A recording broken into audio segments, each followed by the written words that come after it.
Divertissement wana bango nde bayebi. Po azalaki na bango, il a passé des moments avec alia na bango, avanda na bango, alala na bango, asala na bango ba makambo bango bayebi. Choga c'est un grand nom na culture na biso. Niveau c'est rabaissé wana. En tout cas non. Tout monde qui si la luki mawaya. Jamais. C'est ça la différence. Si la luki mawaya batute, si la luki compassion ya batute, ayeba kika kisika telemi, tu combattes par rapport à cette lumière, cette puissance de lumière qui était en si là, on Nzambe a rallumé en go, tu combattes comme komuna bola munae, misala na ya malam. Na ba émission balingo ya na ko se justifier, mone zakabo était, ezala kinde boye, bangonde babandaki, bango muto aluka ka raison, elle se justifie toujours. Ya pe senga pardon, alors pe ici ou ta senga ou ta senga ine pardon. Est-ce qu'il est normal? N'est le bain mi tout ya artiste lembi artiste miyebi na été ça dans faut ta Gomez tu comprends désormais que si la Bisalou a une mission na culture na biso na théâtre na biso précisément.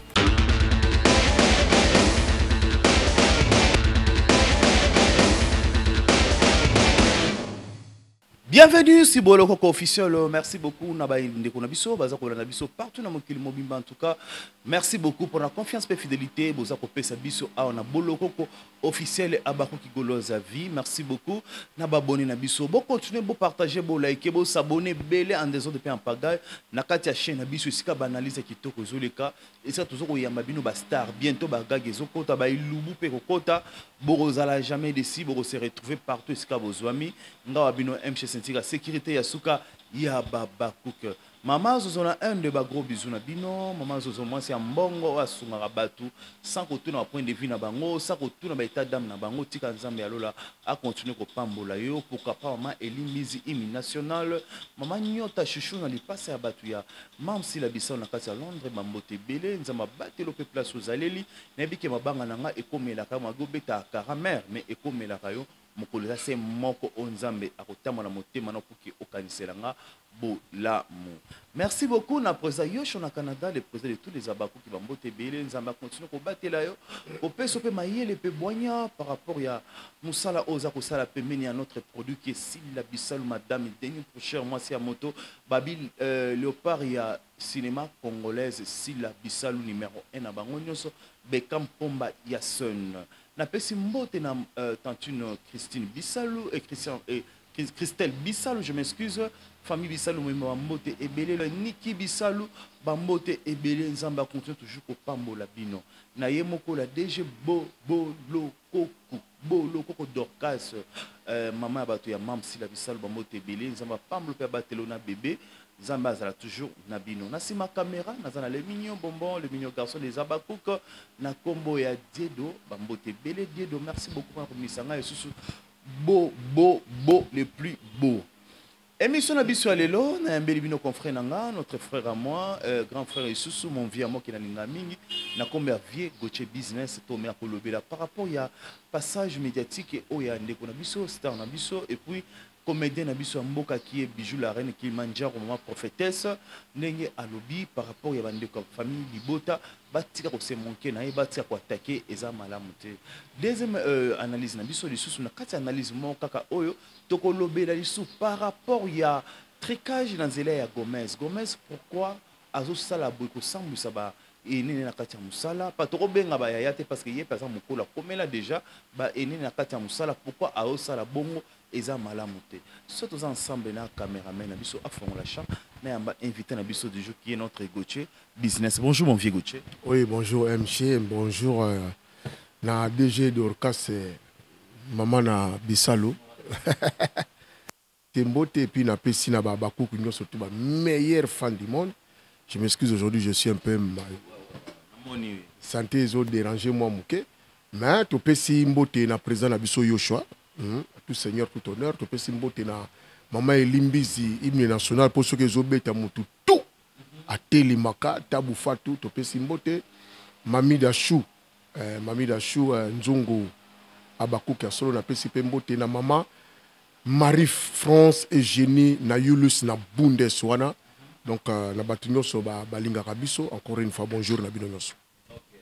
Bonjour na bango nyoso. Vieux Gauthier na moni à toi pour excuser ma casse par rapport à santé na moni zo déranger aux grippé mais nous ça les bengi yo ka to travailler tout ça les puis na bolingo za nango par rapport ya mam si la bisalobi que non tonton mche na ko sala na ko forcer pour que to défendre produit na biso qui est si la bisalo arrivé ya maman epela na SBU azaki famille botata ngomona kiango au mona kiango et puis pourquoi boyambi avait toute facilité par rapport à bijou la reine. Au départ, moi je salue d'abord l'autorité morale, hein, maman visionnaire Nabiso, Sila Bisalo, ngapina sana sina tondati, Pumba ya scène quoi. Moni ngana lobaki je pense na moko ba émission na tango ya mbenga, na lobaki Sila Bisalo a azande na mission. D'auto comprendre désormais que Sila Bisalo azande na mission na culture Nabiso, na théâtre Nabiso précisément. C'est toute une mission. C'est-à-dire que longola batu na bombo azo batu te pour s'accaparer na bango. Azana mission tout simplement ya ko longola batu na bombo. Azana mission tout simplement ya ko éclairer batu. Nde baloba kaka ve lokuta moko bo yake ya bundi na lokuta wana yemoko. Très bien. Faut être vrai hein, il faut être franc. Si la bundi na lokuta wana yemoko. Ni t'était le bon Dieu que nous prions qu'elle prie aussi, elle serait écrasée parce que lokuta wana yaki tellement na ba force nango quand la Bible lobaka l'ennemi vient comme un fleuve hein a pour ravager a pour démolir a pour ruiner a pour eloko tikala te donc bato ba immeuble za la ki donc le quoi flow na episode aussi na lisolo ya mboke limwe na kombo ya mboka ne limwe omoni ravager nyonso heureusement azalaki na Saint-Esprit quand la Bible lobaka mais l'esprit du Seigneur le mettra en fuite. Donc bitumba wana si la bundia on a lokuta na ba matongi na ba humiliation na ba soni ya bundia ngo yena nzambe na yi. Na ba qualification nyonso ya mabe. Wala kutoto ka kuto répéter ngo. Batu ba yoka ngo déjà mais souka nango yenda bimi molongi. Comme elle avait une mission et la mission continue, le Seigneur a dit kaite itala le tozo kenda. Ozo comprendre que azalo ko la Noé. Bola nanga tokota na bateau tokozwa bomoy. Vous comprenez? C'est sa mission continue et azo sala te ke o du jardin ta s'accaparer na batute. Batunde siko ba komi éclairé. Ça c'est ça la mission de Sila. Très bien. Alongola batu voile moko ba latisa ki bango. Molili mo ekota ki na mboka, elle vient pour donner la lumière. Vous comprenez mutu aza est-ce qu'Azan a besoin de passer raison par rapport à tout ce qui s'est passé sur la toile pendant des années dans Kombo Naye? Aujourd'hui, elle a besoin que les gens, ses collègues, elle va passer raison. Azan a besoin de passer raison. Parce que ceux qui sont qui yenda zo luka raison, tout le monde a bimi na ba émission balingo ya na ko se justifier, moni ezarabo été, ezala kinde boye, bangonde ba bandaki, bango muto luka ka raison, elle se justifie toujours. Hein? Bon, disons la personne qui cherche raison, azala toujours la ko se justifier. Et puis azo luka compassion ya bato. Yomona ki si la luki mawaya ba. Jamais. C'est ça la différence. Si la luki mawaya batute, si la luki compassion ya batute, ayebaki ka kisika telemi, ayebaki azana nani, pe ayebaki musala o izana kati na ye, e bandaki koloba. Uzomona, bato bongo bazala komona bango na bande mona bango lokwa bazaba timide, lokolo bazo banga, mais tangu moto wana ya Saint-Esprit e pelaka e komaka makamususu. Omoni na nous recommandons même dans Babakouk, surtout dans Matthieu 5, verset 16, le Seigneur dit que votre lumière luise, afin que les hommes voient vos bonnes œuvres et qu'ils glorifient le Seigneur. Ah bon? Voilà Matthieu 5.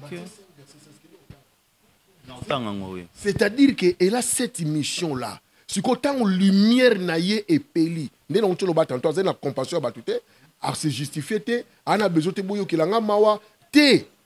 Tant lumière ka ke peli batu bango moko ba moni misala ya sila ya bolam ba ko mokumisa nzambe te mona moso na na raison te nzamba zo lokumu nzambe bango moko nzambe merci pour pesa ki biso sila nzambe soki sila zala ki te meto yebite soki sila te mbele tala lelo sengo ya ibutu o lobi ba zo ba sabiso ke soki na sili siko finga na fingi ta ko na zonga boye bana boya papa dole papa bana susu nza tala lo ninga za souriant soko tala o sentir ça rajeunir azongi rajeunir pe na zo sentir que moi libundi pe moi volume bakisami Vous comprenez? C'est-à-dire que likambo ya sile yali artiste à vivre na œuvre na ye. Artiste à vivre te pour watina to ke no finga et puis ba pecho ka $20. Dans la journée à l'élo papa. $20 au lien pendant combien de jours? Et si la route va transport dans la journée moko ici. On peut ka kotambula na ba moto. Ah oui hein. Eh, siko soki na bina tia méga. Par rapport à ça na biso so bio zo taxi et si mato zo retard. Zo retard. Moto kaka. Siko $20 yango siko tina comme on a parlé non tika combien? Hein, je te salue, hein, le visa de paradis. Tu t'appelles Glody Lukalangang ou la mère de mes enfants. C'est-à-dire qu'en tout cas, celle qui fait ma joie. Pour permettre de faire Et problème té. Aza tellement mouinde donc. Mouindongolo. Moni. Je comprends. Lelo o vérité bimi. Ce qu'on bat tout monde par rapport à cette lumière, cette puissance lumière qui était en si là, on zambe a rallumé en go. Ce qu'on bat tout comme komuna bola munae misala na ya malam et comme komuna na. Ce qu'on bat sanini et bandi ko attirer bateau. Les gens d'eux-mêmes commencent à revenir vers Sila. Comment confesser? Comment confesser? Sila n'a appelé personne. Bisoko tout ozalaka na ebo Sila ne nous écrit jamais. Sila ne nous appelle jamais. Des fois tu mis tout dans ata la rabiso mon arabiso. Bisoko tout vantaka inet ngam bo le directeur de marketing ya SB. Non ça la marketing nazo vanter nazo ba œuvre. Elle m'appelle jamais, elle ne m'écrit jamais. Mais moi j'ai son numéro. Très bien. Elle pourrait aussi avoir les miens. Mais elle ne m'écrit jamais, elle ne m'appelle jamais. Tel niveau il y a charisme ya mutuwana. Ayebi mission o ya zanango. Quand nous avons tout tanto bat comment zonga non? Pourquoi? Pour ba moni misala ya malamu. Na lobaki na aussi la za lokola buisson ardent. Pour que Moïse a poussé il a fallu mon lumière épela. Moto Moïse opela na nzete zo sikate. Alors qu'est-ce qui se passe là-bas? Moïse yemoko inde. Si la aza buisson ardent. Batunde ba moni lumière. Batu ba moni miska ndenge matia lobi misala ya malamu ya sila et bendi batu pene na ye. Mais siko batango pe ba ye, to sentir que bango pe baza connecté na lumière, ça va. Ah oui. Aujourd'hui on peut définir cela comme une école alors. Oui, école, oui. Bon, moi, je me lis pour aujourd'hui encore, pour notre confusion, pour aujourd'hui encore, sorry, je sais pas. Ni février dérangé. Bon, comprendre, mais, nous avons déjà mis Bundé là, la vie. Maladie, très bien. Je suis là, je vais vaincre cette fièvre qui est attaquée.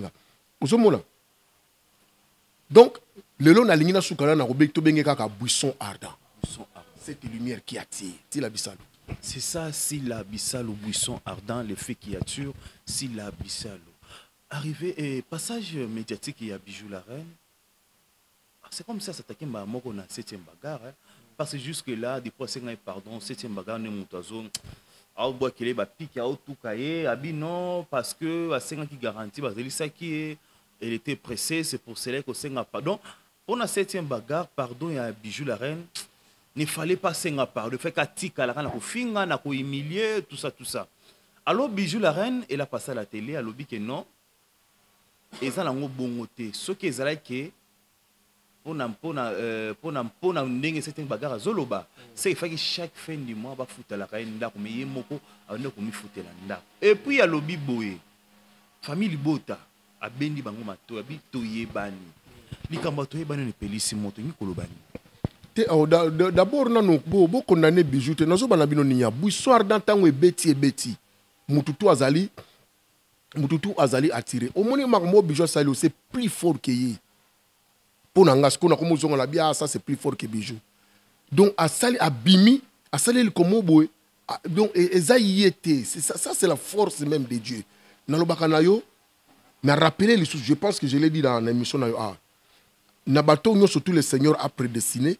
Il les a appelés. Tout ce qu'il a appelé, il les a justifiés. Et tout ce qu'il a justifié, il les a glorifiés. C'est-à-dire que tout ça, dans la phase où le Seigneur est en train de justifier sa servante ici, la Bissalou. Vous avez un buisson ardent. Aza, toi, on a tant où justifié. Ce qu'on a justifié, na banane, na bino batu oyo weki na lokuta. Kaka na bino nde bosole bandako bima.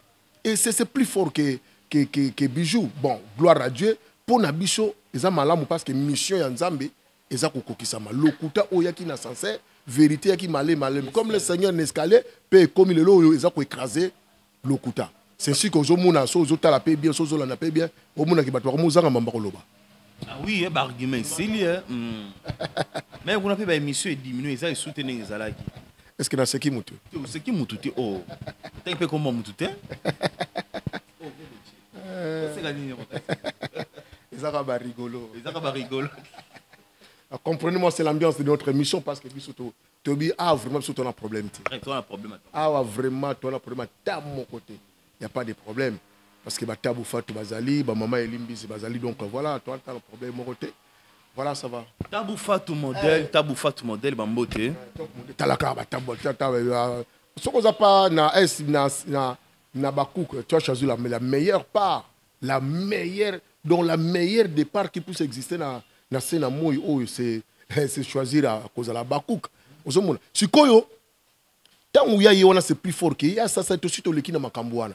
Mais normalement école Ningolo Bakia, si là c'est toute une école, les gens n'ont pas encore compris le silence. Il faut attendre que le Seigneur te justifie. Parce que ceux qui battent ya mokilinde bazo justifier yo. Souviens-toi, le Seigneur a dit garde le silence, moi je combattrai pour toi. Mais lorsque toi tu parles, et nous ba kozo luka bato mokili ba bundela yo no, ozo benda batu pembe no boya bo anturenga, to tambula na bino bo sala ka bobolo ba pobo bo bundela ponanga. Moi nzamba kotelo ezate. Moi nzamba kotelo ezate. Parce que batunde bazo comprendre il faut garder silence. Donc ndingo lobaki tantôt, si là c'est aussi vraiment une grande école, école il y a silence. École il y a cause la nzamba justifier yo. Zomona, tango la patience. Tango bijou la reine sala ki makamni wana, je pense que nanga muguna na ebité baza entouré na banani batwa batwa mayele baza kuna to bazate batwa zo koko réfléchir ba comprendre que loko ndenge sali bon to bete kara. Au moins que le tile lo bijou la reine zaka na actualité. Ouais ouais, na actualité makasi. Bino bozolanda e, po bino bozolobela e, po bino bonkambo moindre mouvement bijou la reine bo sala. Bozo kotisa ba vie na ba chaîne na ba tu na ba émission nyos bo sala po bozo tala bijou la reine. Pendant qu'il y a Vandi na Ekimia, pourquoi multiplier des émissions na Kombonaï? Mais quand nous avons le à KBC, papa, adage moko na mukile lobaka, les loups ne se mangent pas. Ok. Mais yeba ki peke, la faim chasse le loup hors du bois. Oh. Ah bon? Tu as makamuni ni misi sous. Na tanga 112 livres. Si on a continué na 113e livre na ngai. Ozo kende kaka. Nous surtout na zonga na ba livre. La faim chasse, les loups ne se mangent pas. Ba loup balia na kate. Mais ceux qui louent yo ki penzala abimaka na mboka. Vous comprenez? Donc faut faire attention, avertissement on a ya bijou la reine bo meme na nzalate. Meme na nzalate. Meme na nzalate parce qu'elle va lia mabe. Lia mabe a ko dévorer na niveau moko ya kosakana te. Avertissement wana bango nde bayebi. Pour zala ki na bango, elle a passé des moments avec alia na bango, avanda na bango, alala na bango, asala na bango ba makambo bango bayebi. Très bien. Pesa ba makamusu ba tinda ya sala. Donc tango azolo ba bongo azapena na mipiku, donc azolo ba no ke mikolego ya to sentir bien que non, muto remplacer Jaël Ozasko bijou la reine. Ah oui hein.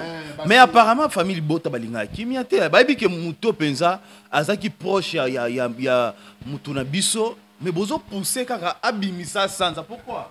Ah, kasi mulile za la bongo.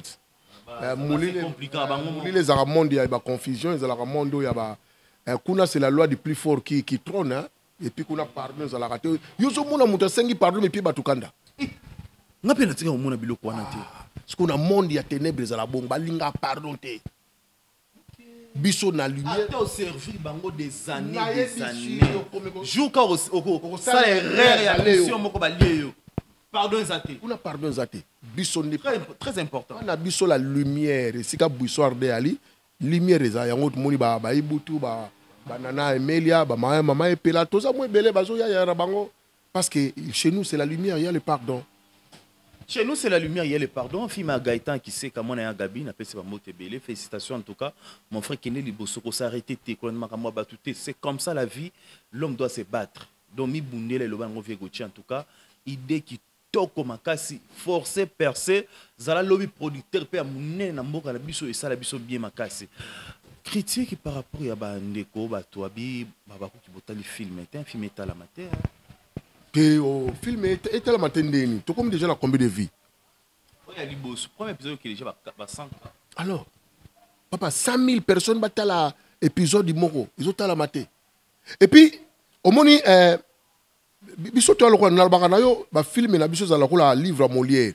Pour nous comprendre en gros tanga 10 pages, 11e page, ou comprendre aux zongi les sous. Et ça na bato ba si ba compéter na 3 4e épisode mais bazo relire les sous au premier épisode non ka ba comprendre. Tala niveau ba conflit wana. Moi ça zala ki na mobali na bien, ba mbongo ba nini pa, mobali sali moi boye, mbala moko ba et rebondissement. Bon, suka ko kende boye, mobali na wana sungaka jo moko boye, camarade na wana kenangola ko luka bala, akomi na ba mbongo, ozomona ba rebondissement mo sala mana ba conflit mo zala kata film wana. C'est-à-dire que na film en tout cas nazo recommander on ba bakoko on na batalité. Pour na ko ba na ko expliquer bango film télé tanga na kata bango posa ya film, c'est aussi mon rôle comme directeur de marketing. Nazo recommander binobo la film wana. Tellement kitoko, tellement na leçon à retenir. Et moi si alibala et mobali et ma camarade. Vous voyez déjà na ninyo to komi awa. Moi si alibala nenya ko se comporter. Tant mobali azanango, ndingi ni fozala. Est-ce que faut pe kisaka mobali asunga kalibota na ye?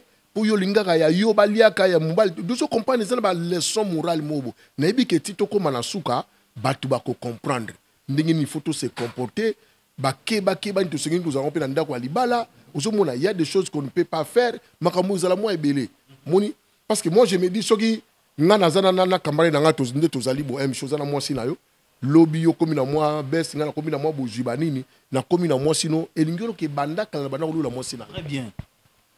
Très bien. Nabane kande kozanga moyen. Babylon ese ma famille na kati ya maboke. Ezala mutu muso na okanela ba comédie mustango azu moyen ali anu sakana ba. Aibi qui avec l'argent tout est répondu hein. Te wana c'est pas bon monde tozaka ba frères et sœurs et puis obi ke makamango ezala tellement ba toyi boyi mo belé mo pe on sa conseil ezate. Ozomona mutu musu ezali makambu na ye. Makambo kene ko sala ba makambo na kene sala senga sala ba recommander bon est-ce que yoka conseil na biso mais moi je pense que na l'humour na to beta masula lumière non Matthieu 5:16 lumière ezaka na kati na biso soko za mutu ya conseil aussi na makambo ba célébrité na makambo banini oza mutu koti libulo bimi libulo koti libulo o yambaka banzete nyonso na kati na yo tout ça yeba ke mutu muso azo ya koti sinzete na ye abendi yo makambo liso ba pidi bola na ngote. Oui, hein. Bien sûr, quand on la destruction, c'est l'empire qui va être brisé, c'est l'empire qui va être renversé. Donc voilà, on perdre tout. Vous avez le PDD milliardaire, mais Sony. Donc, été à Bisso, bon, tu peux savoir que tu conseilles pour mon dans la makamounaï. Mais au moins, dans le lobby, dans tout cas, il y a vie, il y a célébrité, tout ça, mais Bisso, tu as un micro, un chronique, un théâtre, un musicien, il faut éviter ces histoires. Parce que yo melarabat olia rabat mon arata anakonda pas melarabat nguma mususu mais oui na mona ni moi anakonda o mela piton yo binga na piton na melarabat oya kutala pe na anakonda melio histoire pesili hein histoire pesili aya zala ki boinda zo mona na suta zo yoka na susute ba melio badundi yoko amelio kotina libumuno amelami c'est vraiment un conseil gratuit na batunyo surtout to linganzambe moninge si la vandi na azela ki tanae humiliation, mafinga, soni, suka pa yona ke. Et puis, si la obi moto yo, bat pelise suko yo nini na se. Obi so ba pelisa ni ya makala. Ba fura makala. Moto nange bi mamamo wute. Et bi mamuna parce que c'est moto tango zoya bazinga ngona mabeleti na pata mabeleti. Il faut pas tonner ba no kaonke bandiko pasuka. Mo mulinga suko bandiko bima. Monde si la bimi. Ah, ok. Hey, si la bimba la monte, wa! De abana da wako bela na kati. Abeli na kati, abeli na kati. Pasuki siko abimi. Siko yo, ye, abana ko pelisa siko ba moto na banda ko abana. En tout cas, une très belle analyse. On aura toujours besoin de Sylla Bissamba. Très bien. Le théâtre, Toza toujours na besoin na yo Mams si la bisala on t'aime beaucoup, on t'aime de vrai. Nzambe ya pambola yo a protéger okende vraiment liboso. Tricage na kati ya comédie ndeko abengi yo par rapport ya musala. Tianga pe na casting. Ozui lisolo ndeko ko critiquer yango et pas bato misusu. Net ko tonga net ko humilier. O tozo mona ndeko Gomez. To mona ndeko Gomez azo sala pona ba ninga na ye et pardon pona ba eni na kati ya musala. Neti Christian Shoga benga ki a défendre na kini benga bia kanisa ngape na Nigeria kuna tianga na casting. OK ba solo li bien mais na kuzu ye Gomez azo diminuer Christian Shoga azo finga azo humilier ye a tonga o critiquer ye et le ba voice ça la toile partout ba to ba lobela ngo point de vue à vie Gauthier pour que to cap ya personne ngai pardon alors pe ici uta ça sengi uta senga ine pardon est-ce qu'il est normal ne lo ba ino mitu ya ba artiste lembi artiste miyebi na été ça na faut ya Gomez te bolimbisanga pour une fois en tout cas bolimbisanga pour nangiza na faut ya Gomez c'est fausseté hein na pesa nga fausseté artiste miyebi na été artiste mutu elembi obi Christian Shoga zana ina mboka Tina niveau okita ti na niveau Gomez défendre Gomez na lobi na obi ke ton oyo ko makambo ezo lekelanga c'est la succès na yebi Christian Shoga un têtu donc aza mutu moko têtu mille esprit mettons on a yogi makambo na lobi oh mais ere moko Shoga a perdre tonine toi mi yebi le sous-souté ça c'est grave donc tout le monde surtout to ba notala ba génération ba totalement ba génération Gomez aza koko ya Christian Shoga très bien koko loko na ye pour ne ko se réduire bongo vous comprenez nga na lobi na nga ezala ngo faute Gomez c'est za faute ba senga ke ba kasing do yozo côté la mutu na bêtise po njoka nde na sima ngo zaki na posa akende ko njoko nyo zaki na posa tozo côté le wana po lobi abenda yo na kasing na ye kuna ye moko na ba film ngo asali na toki na pepa tozonga ye mo ba film ngo asali esali ni ebimiseli wapi ba lobi ya 50k ebeti un mois 28k tanisi ba mom so obeta na journée moko 100 na épisode moko film kaka ya kisasa awa 1 million de vues yo Shoga senga no kutu sila na film abi akoza mukala bana basi mais kama ça c'est quoi comme mukala ya Gomez tu te contredis Zabongote. Tela Shoga c'est un grand homme. Shoga c'est un grand nom na culture na biso. Niveau c'est rabaissé wana. En tout cas non. Moi soka aza kenagi dere flabenga ka zagi na okina Angola. So zo ngisa en tout cas na oluke pe émission na ngai. Apparemment ba comédie na biso ba complexé ba nigérien. Ba monyo se la plupart mais la majorité. C'était ba miyebité. Tala mukolo ba komiye ba ndenge si la miyebi.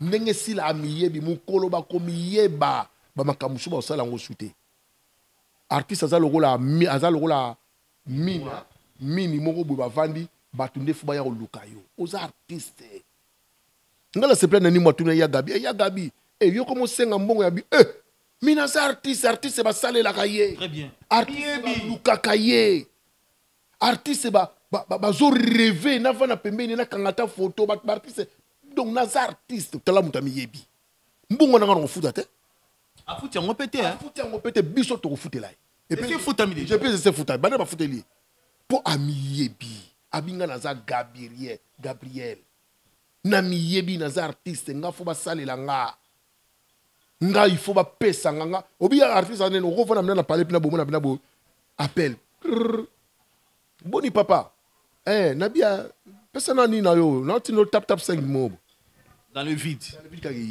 Yonan ti en tout cas na ça ne sert pas oui ba komo na nga mais nengina salo ka plaisir c'est certain artiste mutamiye bi avandaka artiste ale la kanzala na balabala ta za artiste siko eri ngubo ba oya biso bazo miyeba teke baza ba artiste siko batu ba lembi bino esika bo pesa valeur na musala bo pesi valeur na banti valeur mafinga ko finga na bino ko critiquer ko soto ba le passer na bino osungaki muninga obimi na ngona balabala papa nanya suko senga personne ufana bomengo na batu ba komina ko banga na ko komela opolo bana tabi tu as bien fait ton travail muta komina ko banga kya kumisa yo po ata komisio bongo la ngoma be yo muto kumisa ngo bosane ko kumisa nga Ozu capture on otindela ngo ba chroniqueur.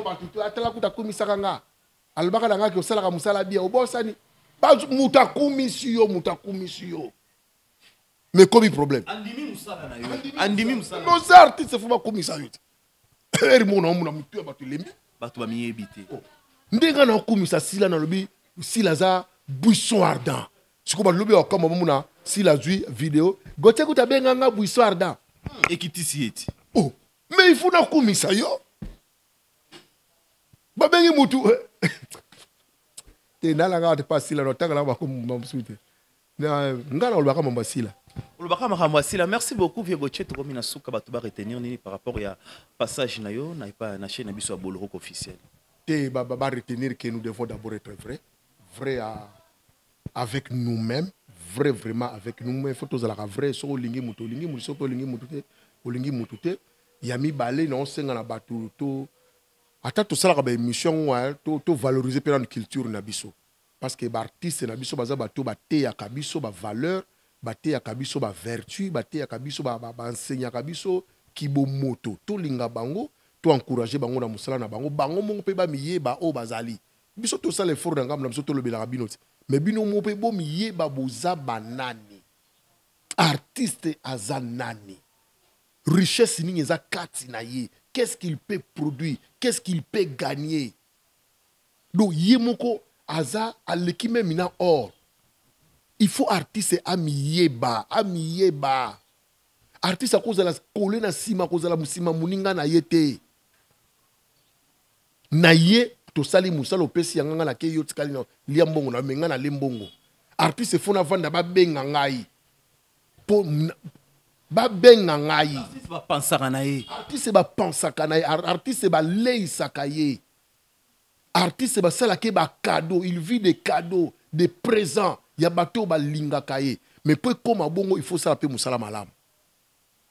Donc tout simplement pour appeler les artistes au travail. Nous devons travailler. Travailler encore et toujours. Pour que nous ngana zalate, na robeng sa suko bana na ngai, baninga na ngai ya Moussala, ningi balwaka un riche labouré Santa Samon prochain fit venir ses enfants. Et leur parlant sans témoin. Fouiller, botel la trésor ezali boye. Il faut tout nier bas. Cause l'artiste ezakate ko telisa mbebo. Ezakate ko tia biloko na matoi. O lox suki o ninité. Artiste eza o ezo bimana kati na yo, c'est ton travail. Ko tia ba poudre belé ne longité o tia ba nganga. Ko la nganga moko boy no o le ka bo sur le produit. Fond de thé, moi mobile fond de thé. Ça yo chemise à lati boy comme compliqué. Est-ce qu'on peut pas être naturel? Batouba a besoin de biloko wana te. Il est vrai, il faut être beau, hein. Il faut bien s'habiller, il faut être bien parlé. C'est ça là, bien. Il faut ça là. Mais où ils ont préoccupé dans nos bateaux, c'est notre travail. C'est ce qui va davantage les attirer vers nous. Yo musala muke, makile les belé, Michel belé, kofinge belé, kokota na conflit. Ben non, on est où là? Donc, au bateau retenir yangwana pour batuba linga biso, il faut biso to travail. Même émission, on to sala musala boy. Pour batuba sepela na MG za pour le bara bien. Ils a pour ça la analyse na yo bien. Ah, ces garçons-là parlent bien. Ah, j'aime bien. Quand je les vois dans une émission, en tout cas, non. Naza parate n'engana l'année parce que quand tu lui parles, je retiens quand même quelque chose. On sent que, hein, Moni, toi, tu as une tête bien faite. Ah, et ça l'a bien. Trop. Très intelligent. Vraiment, ça l'a moi bien. Ce qui est dans le cas, par exemple, la boloko, que tu pas zapper, et ça, moi, passe. Pour éviter que, MG Soba Vanina Gauthier na plateau, et l'eau comme malamu et kobi makuna. Si ko soki to zaka toi boyi to yaka kaka to gangi en soi na kati makamuto sala to za creux to za penza vide so nani wana hadi longola modi lukila nga chaîne mususu mais biso apo muta zaper biso za passe c'est ainsi que on a ba commentaire zomona c'est ainsi que on a pu vendre pe en tout cas je t'avais suivi là c'était bon hein je t'appelle bon tel na moi tape 5 euros. Et en tout cas, merci à tous ceux-là qui pensent à nous. Franchement, merci à vous tous. Vous qui pensez à nous, vous qui trouvez en nous des moments de bonheur, des moments de plaisir quand vous nous suivez. Et merci pour tous vos encouragements. Nous vous en sommes vraiment reconnaissants. Merci beaucoup. Toromi na suka ya émission na biso. Na ozong te sou micro et pas Vieux Gauthier. Vieux Gauthier, bato balobara. Bon, donc on sa analyse na yo. Tout le monde sait que Vieux Gauthier aza chrétien, asa melaka. Na préféré to clôturer émission na prière, c'est la biso prière moko. Pour la clôture ya émission. Plus on appelle ça pe pambola pe mboka na baiban so batala biso. Pourquoi pas aux anges adorables de Mam Silabissa. Le micro est là. Fonasi ma micro. J'ai commencé mon émission par épingler un passage biblique, le Matthieu 5, verset 16, où il est écrit exactement ceci, que votre lumière luise, afin que les hommes voient vos bonnes œuvres et qu'ils glorifient votre Père qui est dans les cieux. C'est-à-dire qu'en nous, il y a la lumière. Le Seigneur nous a créés avec une lumière. Mais il faut que cette lumière luise afin que les gens y voient. Donc, nous avons recommandé à Moutou Yeba Banda le loko zelaka na lumière. So ok panganga lobano zelana peso arocha ba fungolika o zelaka déjà na kati na yo. Mais le bon Dieu t'a créé avec la lumière. Il faut que tu luises. Et ma prière pour toi et ma prière pour ma soeur, pour mon frère, aujourd'hui, je prie le Saint-Esprit, la puissance de la lumière. Aya penza ko rallumer lumière za kati na yo. Animer lumière za kati na yo ebima pour nyon surtout ko banda ko sala batuba muna misala wana. Tu te plains des fois, tu te dis nyon sona sala ka batuba sepela raté. C'est parce que lumière nous allons ko bombana. Mais lelo avec cette prière, oyo nzamba permettre que bisoto sala, je déclare que ta lumière luise. Je déclare vraiment que ta lumière luise. Aux la buisson ardent, batunyo soba la tirer vers Moussala nayo, batunyo surtout la tirer vers Maloba nayo, batunyo surtout la attirer vers Bomoto nayo. Et puis na SBK ninga lobaki tangwa kine kotala ndikona biso Jérémie alobaki libota nayo ndaku nayo emona bolam na sambeli pe pona baba koko nyonso pona babone nyonso ya boloko kokobana na DG na biso. Loboko ya nzambe zala likolo na bino, bolamu na nzambe simba bino, et surtout, je prie mon Dieu, au lobi na psaume 91, qui a continué la biso ba ange, afin que, au nom de Jésus, ma kolona biso e betali bakote. Désormais, dans nzela nyoso toko tambola, oko sala rencontre ya mabete, ma kolona ko betali bakote, ou eko lelisa yo, ou eko décevoir yo, mais les anges vont te porter dans leurs bras. Que le Seigneur écoute ma prière et que le Seigneur me justifie que je suis son serviteur. Nanzela ya prière ou tango ilobika ka amen. Porte moko ya sika et fungwa melayo. Je bénis vraiment cette émission. Na pamboli parce que c'est pour la première fois dans la prière dans une émission. Je bénis ce plateau. Je bénis celui qui m'a donné son micro afin que je passe ce message. Que le bon Dieu te couvre de son ombre, qu'il te protège afin que ni le mal ni la malédiction, ni les attaques ne t'atteignent au nom de Jésus-Christ. Amen. Merci beaucoup, merci beaucoup. Je sais qu'on est béni par la prière de notre grand frère, notre papa, notre tonton, notre oncle, notre pépé. En tout cas, partout où vous avez Nebi qui t'a dit prier, de ma part, na recevoir un mot et puis n'andimi qui nous a mépé ayoki lo sambo. Merci Vieux Gauthier, to téléma, qui to kabwana. Je m'excuse, peut-être compliqué. Je suis un peu. Nous autres, ma casse était ingrippé, mais le coin est que il faut naïa le rôle directeur en marketing. Mon salaire malade de Pexangana travaillé. Donc c'est pourquoi je suis là aujourd'hui. Merci beaucoup, Tozo Kabwana.